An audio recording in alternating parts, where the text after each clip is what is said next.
Hello friends, I am Chandana and welcome you to our channel Trust Logics Tutorial. Trust Logics is a career platform where you can apply for jobs, connect to recruiters and get your jobs easily and quickly. You can make your profile as premium just by verifying your education and experience on our Trust Logics website and mobile app. तो आज की video में हम discuss करेंगे कुछ important current affairs questions. Okay, so this video is going to be very important for you, so please watch till end. Okay, so let's start.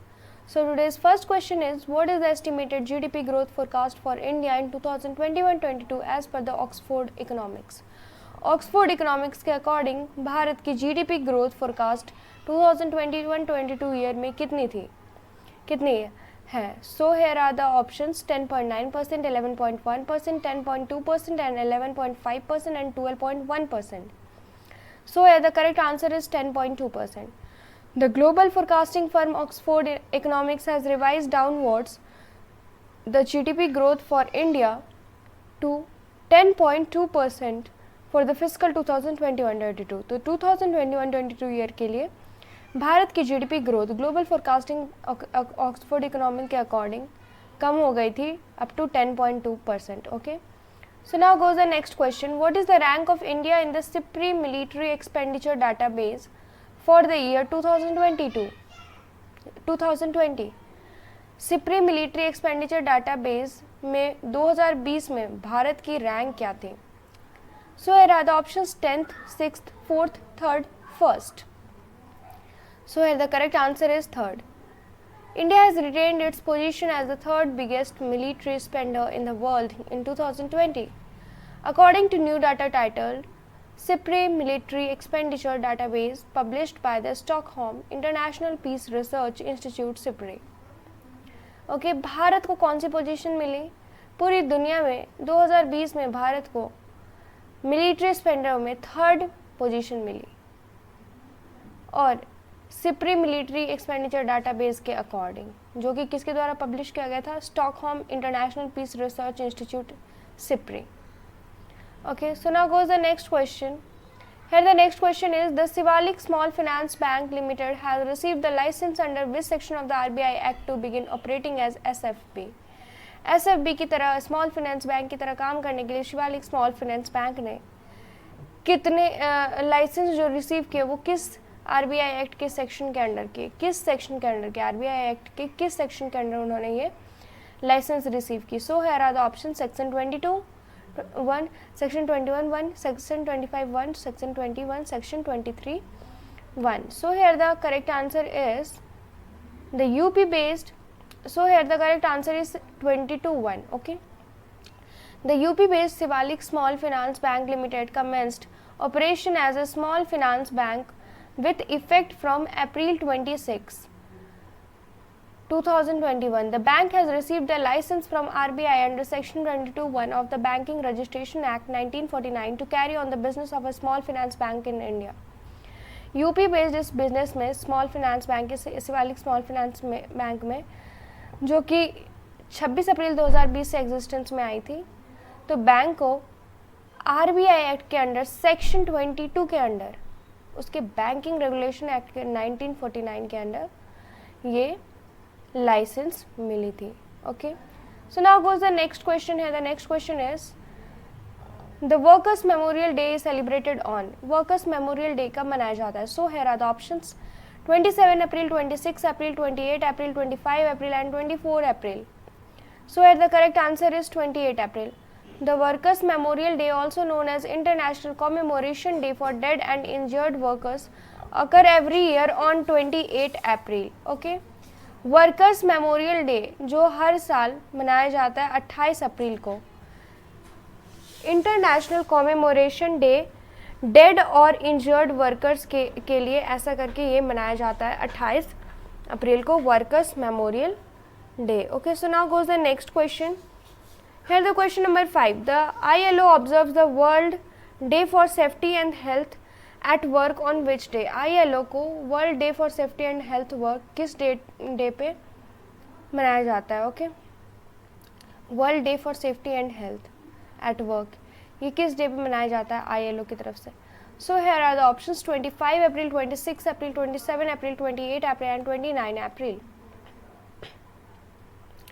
So here the correct answer is 28 April. The World Day for Safety and Health at Work is observed annually on 28 April to raise awareness for promoting safe, healthy and decent work. Okay.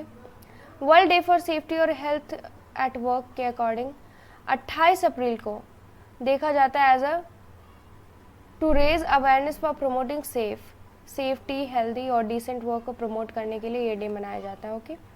So now goes the next question. Name the author of the novel Whereabouts. So here the Whereabouts के novel के author कौन है? So here are the options: Jhumpa Lahiri, Ruskin bond, Salman Rushdie, Amitabh Ghosh, Chetan Bhagat. So here the correct answer is Jhumpa Lahiri. Renowned American author Jhumpa Lahiri has launched her new novel titled Whereabouts. America की बहुत ही famous author Jhumpa Lahiri ने हाल में ही एक न्यू नॉवल लॉन्च किया है जिसका टाइटल है variabouts. Okay. So now goes the next question. Dadudan Pratapdan Gadhvi who has passed away was a renowned poet and singer of which language? Dadudan Pratapdan Gadhvi जिनकी हाल में डेथ हो गई, ये एक बहुत ही फेमस पोइट और सिंगर थे. किस लैंग्वेज में? So here are the options: Bengali, Gujarati, Urdu, Hindi, Punjabi. So here the correct answer is Gujarati. Veteran Gujarati poet and folk singer Dadudan Pratapdan Gadhvi has passed away.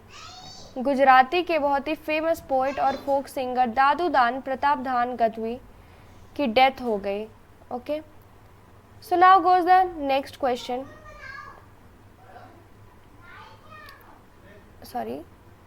So the next question is, which state has won the E-Panchayat Award 2021 in category 1? Category 1 में किस state को E-Panchayat Award 2021 मिली? So here are the options: Andhra Pradesh, Arunachal Pradesh, Uttar Pradesh, Himachal Pradesh and Madhya Pradesh. So here the correct answer is Uttar Pradesh. The Uttar Pradesh government won the E-Panchayat Puraskar 2021 ranking first in category 1. Category 1 में first आकर E-Panchayat पुरस्कार 2021 में उत्तर प्रदेश की government को award मिली. It was followed by Assam and Chhattisgarh in the second position. और second position में कौन सी स्टेट थी? असम और छत्तीसगढ़. और थर्ड पोजीशन पे कौन सी थी स्टेट थी? Orissa and Tamil Nadu. Okay. So now goes the next question. Here the question number 9. Who has been named as the new MD and CEO of NCDEX? NCDEX के न्यू MD और CEO किसे बनाया गया है? So here are the options: Subhash Kumar, Mukhmeet S Bhatia, Mallika Srinivasan, Arun Raste, Shabir Hussain. So here the correct answer is Arun Raste. Market Regulator Securities and Exchange Board of India has given approval to appointment of Arun Raste as MD and CEO of NCDEX for a period of 5 years. अभी से लेकर 5 साल के लिए NCDEX के MD और CEO कौन बने? अरुण रास्ते. So now goes the next question here. The today's last question is, which country has named its first ever Mars over Zhurong?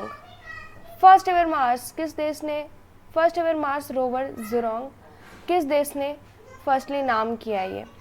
So here goes the option: Japan, Russia, Vietnam, south Korea, China. So here the correct answer is China. China has named its first ever Mars rover Zhurong after an ancient fire got ahead of a landing attempt on the red planet in May. China ने अपने first ever Mars ज़ुरोंग को नाम दिया है. Okay. जो कि एक बहुत ही एंशियंट फायर हुई थी रेड प्लैनेट मतलब कि मार्स पे मई में. उसके बाद फिर उन्होंने ये नाम दिया. ओके. सो आज के लिए इतना ही. फिर मिलते हैं नेक्स्ट वीडियो में. Thank you. Subscribe our Trust Logics tutorial YouTube channel to get more informative and useful videos regularly. So thank you and have a nice day ahead.